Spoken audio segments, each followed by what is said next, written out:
Hola seguidores, ¿cómo están? Un gran saludo a Diego García, un abrazo, es quien está subvencionando, es quien aportó al canal para que este video se haga realidad.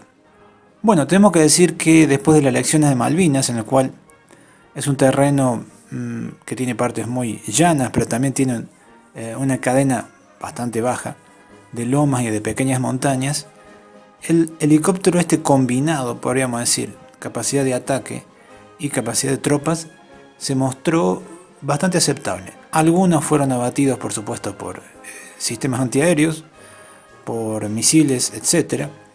Pero en general esta combinación, podríamos decir que le agradó, le gustó al ejército argentino. La pudo llevar a cabo con una pareja de helicópteros bastante modestas, de características bastante modestas.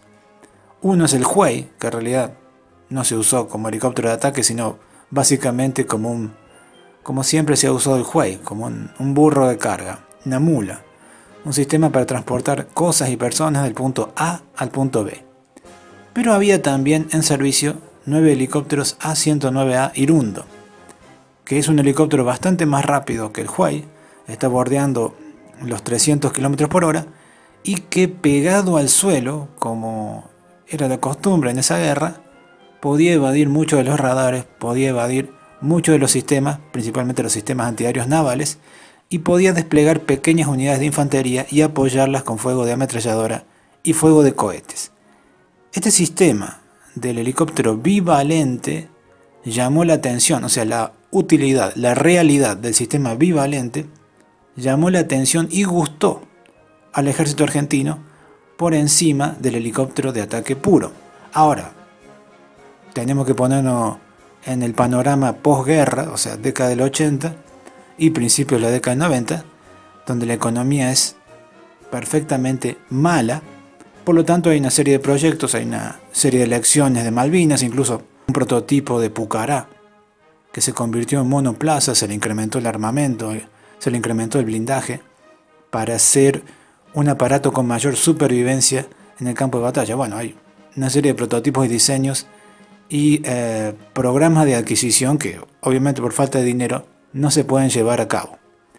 A finales de la década del 90 tenemos el asunto de los AH-1 Cobra, que bueno, también se ponen en carpeta, no se iba a incorporar una cantidad muy importante, son apenas 12 o 14 ejemplares, usados por supuesto. Un dato curioso es que el helicóptero que están viendo de fondo, bueno, en realidad el que están viendo de fondo mayormente se trata de una versión muy modernizada, que es el Mi-35, pero en particular el Mi-24, que la forma es básicamente lo mismo, o sea, un biplaza con cabinas separadas, cabinas en burbujas separadas y un compartimiento para llevar soldados atrás. Creo que lleva 7-8 soldados. Pero bueno, el Mi-24, incluso antes que caiga la Unión Soviética, fue evaluado y considerado seriamente por el ejército argentino. Podemos encuadrar esto dentro de una especie de pánico post-Malvinas, que algunos creyeron muy equivocadamente, que la Argentina iba a tener que cambiar todo el sistema de, digamos, todos sus sistemas de armas por sistemas del Pacto de Varsovia para tener asegurada una cadena de repuestos. Bueno, la realidad indica que para tener asegurada una cadena de repuestos, sea de el origen que sea, lo principal es tener asegurada una cadena presupuestaria. Es un helicóptero bastante interesante y al ejército argentino le gustó porque llevaba obviamente más gente que un A-109 y era un poco más rápido y llevaba más capacidad de armamento. Los misiles de antitanques soviéticos lanzados desde el aire, lanzados desde helicópteros en particular, de la década del 70 y el 80, no eran gran cosa, eran guiados por radio, pero no eran de muy buenas características, pero eran bastante mejor que simplemente los cohetes de 70 milímetros no guiados que utilizaba el A-109. Recordemos que la primera versión operativa del Mi-24 utilizaba una ametralladora de 12,7, de 4 tubos, y ese aparato, esa aeronave se empezó a utilizar en la guerra de Afganistán. Recordemos, guerra de Afganistán 1979-1989. Podríamos decir que eso fue como el Vietnam en las montañas de la Unión Soviética. Una gran intervención, muchos recursos, muchos muertos, muchísimo dinero gastado, mucho tiempo, pero no hubo ningún resultado positivo. En definitiva, lo cierto es que el Mi-24 llega a la madurez en ese conflicto y ahí se adoptan varios cambios. Por ejemplo, se introducen lanzadores de bengalas, de chaff, bengalas en particular para confundir a los misiles SA-7 que capturaban los mujahidines, y sobre todo cuando Estados Unidos empieza a suministrar los Stinger. Tengamos en cuenta que incluso en Vietnam cayeron B-52. B-52 fueron derribados por misiles de fabricación soviética, así que no tendría uno que sorprenderse o pensar que iban a tener muchos reparos en armar a los mujahidines. Es simplemente una represalia, es minar el poder militar de la Unión Soviética como se está intentando minar el poder militar de Rusia hoy en día.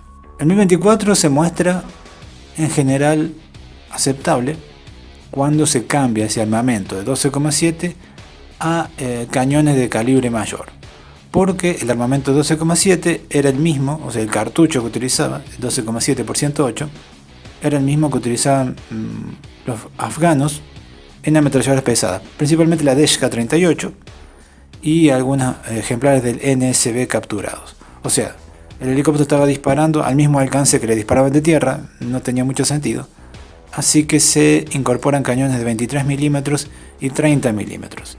Más allá que no se ha comprado ninguno de los sistemas, digamos, más adecuados o más compatible con el presupuesto y doctrina argentina, ni el Mi-24 ni el H-1 Cobra, habría que evaluar en realidad, dentro de las posibilidades, cuál es el mejor concepto. Comprar hoy, 2024, un Mi-35 o Mi-24 está completamente fuera de cuestión, porque no tiene ningún sentido, porque no vamos a tener ninguna capacidad de adquirir los repuestos. Comprarle a Rusia en medio de una guerra es suicida.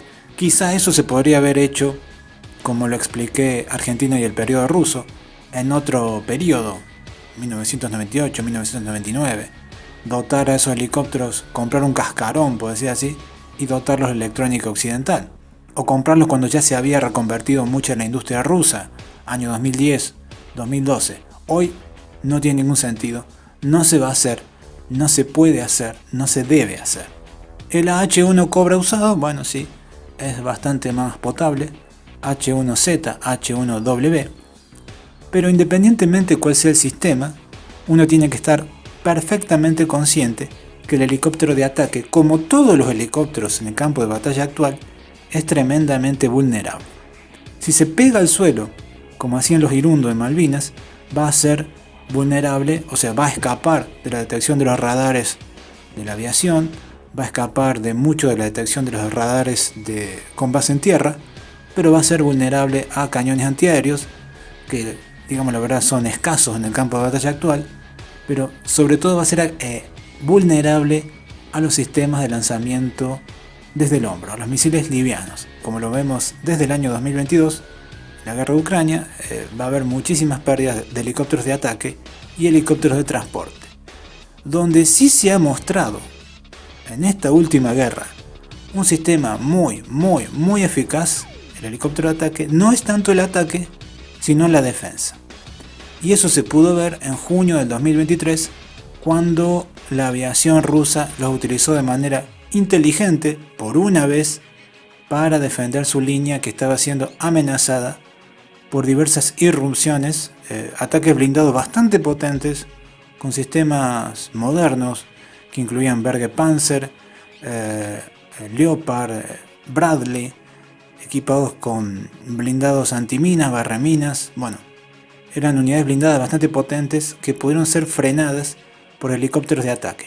Cuando los helicópteros de ataque se mantuvieron sobre la línea de frente, un poco hacia sus líneas, o sea, ligeramente en retaguardia, disparando misiles con alcance de 6-7 kilómetros.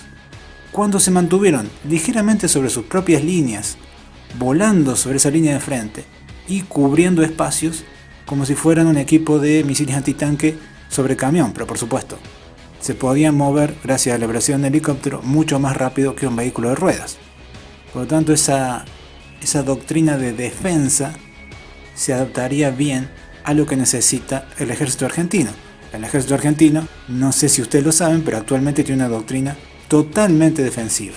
Es básicamente retrasar el enemigo que va a penetrar por la frontera, no sabemos qué frontera, retrasar el enemigo, identificar cuál va a ser el punto principal de ruptura, o sea, identificar en dónde el enemigo está concentrando la mayor cantidad de efectivos y contraatacar en esa zona, primero retrasar, luego contraatacar en esa zona para expulsarlo del territorio.